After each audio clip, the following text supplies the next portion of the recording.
Assalamualaikum warahmatullahi wabarakatuh. Perkenalkan, saya Ratna Wulandari, mahasiswi Fakultas Hukum Universitas Subang, semester 3. Di sini saya akan menjelaskan tentang G20. Video ini dibuat untuk memenuhi tugas hukum internasional dengan dosen pengampu Bapak Hendy Sumadi, SH.MH. Untuk topik bahasannya sendiri, di sini ada 5. Yang pertama, latar belakang G20. Yang kedua, tujuan dibentuknya G20. Yang ketiga, syarat menjadi anggota G20. Keempat, anggota-anggota G20. Dan yang terakhir, manfaat G20 bagi Indonesia. Yang pertama adalah latar belakang G20. G20 dibentuk pada tahun 1999 dengan tujuan untuk mendiskusikan kebijakan-kebijakan dalam rangka mewujudkan stabilitas keuangan internasional. Forum ini dibentuk sebagai salah satu upaya untuk mencari solusi atas terjadinya krisis keuangan global pada tahun 1997 sampai 1999. Saat itu, negara-negara berpendapatan menengah dan memiliki pengaruh ekonomi secara sistemik, termasuk Indonesia, turut diikutsertakan dalam perundingan. Hingga akhirnya 9 tahun kemudian, konferensi tingkat tinggi G20 digelar pertama kali di Washington, Amerika Serikat pada 2008, untuk melakukan koordinasi dan sepakat untuk melakukan pertemuan lanjutan. Sejak saat itu, pertemuan G20 rutin diadakan setiap tahun. Yang selanjutnya ada tujuan. G20 lahir sebagai respon atas krisis ekonomi dunia pada tahun 1997 sampai 1998. Tujuannya adalah memastikan dunia keluar dari krisis dan menciptakan pertumbuhan ekonomi global yang kuat dan berkesinambungan. Tujuan utama dibentuknya G20 adalah untuk menemukan solusi bersama atas kondisi ekonomi global. Forum G20 merepresentasikan 80% ekonomi dunia, 75% perdagangan internasional, dan 2/3 populasi dunia. Hal ini menunjukkan betapa pentingnya forum ini dalam menentukan arah kebijakan ekonomi dunia. Selanjutnya ada syarat menjadi anggota G20. Anggota yang tergabung dalam forum G20 dianggap mampu memberi kontribusi pada perekonomian sekaligus menjaga stabilitas keuangan dunia. Dengan kata lain, negara anggota G20 ini termasuk 20 besar ekonomi dunia. Salah satu indikatornya mengacu pada produk domestik bruto atau gross domestic product.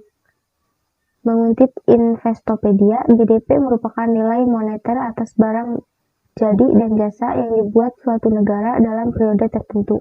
Semakin besar nilai PDB suatu negara, menunjukkan sumber daya ekonomi yang besar pula. Selanjutnya ada anggota-anggota G20. Berikut negara anggota G20 beserta angka GDP-nya pada tahun 2020, dikutip dari data World Bank. Bisa dilihat pada PT berikut ya guys. Selanjutnya adalah manfaat G20 bagi Indonesia. Manfaatnya sendiri itu ada 5. Yang pertama, manfaat di segi ekonomi. Menteri Koordinator Bidang Perekonomian Airlangga Hartarto mengatakan bahwa terdapat beberapa dampak bagi Indonesia ketika menjadi presidensi G20.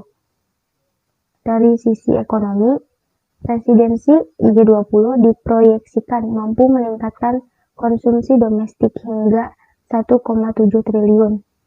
Penambahan PDB nasional hingga 7,4 triliun, dan pelibatan UMKM, serta penyerapan tenaga kerja sekitar 33.000 di berbagai sektor. Setidaknya manfaat ekonomi KTT G20 ini dapat mencapai 1,5 sampai 2 kali lebih besar dari pelaksanaan IMF WBG Annual Meetings 2018 di Bali. Yang kedua ada manfaat di segi pariwisata. Dilansir dari Indonesia Baik, Menteri Pariwisata dan Ekonomi Kreatif Sandiaga Uno menyampaikan bahwa gelaran G20 berdampak baik bagi sektor pariwisata di Indonesia. KTT G20 ini dapat berkontribusi terhadap proyeksi peningkatan wisatawan mancanegara hingga 1,8 juta sampai 3,6 juta dengan 600.000 sampai 700.000 lapangan kerja baru di sektor kuliner, fashion, dan kria. Tak hanya itu, rangkaian kegiatan G20 di Indonesia yang melibatkan UMKM ini juga bisa menyerap tenaga kerja sekitar 33.000 orang. Yang ketiga ada manfaat di segi UMKM. Menteri Koperasi dan UKM Teten Mas Duki juga menuturkan bahwa presidensi G20 mampu mendorong investasi pada UMKM dalam negeri sebab saat ini 80%. Yang keempat, manfaat bagi masyarakat lokal.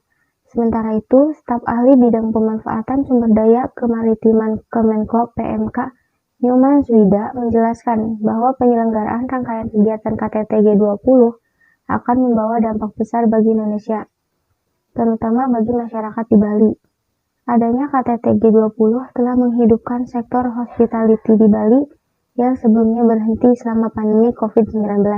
Dari sektor hospitality bisnis dikabarkan membutuhkan banyak tenaga kerja dalam menghadapi pertemuan puncak KTT G20 di Bali pada bulan November 2022 ini. Jelas dia. Dikutip dari laman Kemenko PMK, bahkan tingkat keterisian kamar hotel di Bali dilaporkan meningkat daripada saat pandemi 2021 lalu. Hal ini berdampak baik bagi serapan tenaga kerja di sektor pariwisata yang telah mencapai 80%. Manfaat yang kelima yaitu manfaat di sektor kesehatan. Menurut Nyoman, rangkaian KTT G20 di Bali juga akan memberikan dampak signifikan di bidang kesehatan. Sebab dalam konferensi akan ada 3 hal yang dibahas terkait sektor kesehatan, seperti sistem ketahanan kesehatan global, harmonisasi standar protokol kesehatan global, pengembangan pusat studi serta manufaktur untuk pencegahan, serta persiapan dan respons terhadap krisis kesehatan yang akan datang. Mungkin cukup sekian sedikit pemaparan tentang G20 dari saya. Selebihnya mohon maaf. Kesepian tanpa kekasih. Cukup sekian dan terima kasih. Wassalamualaikum warahmatullahi wabarakatuh.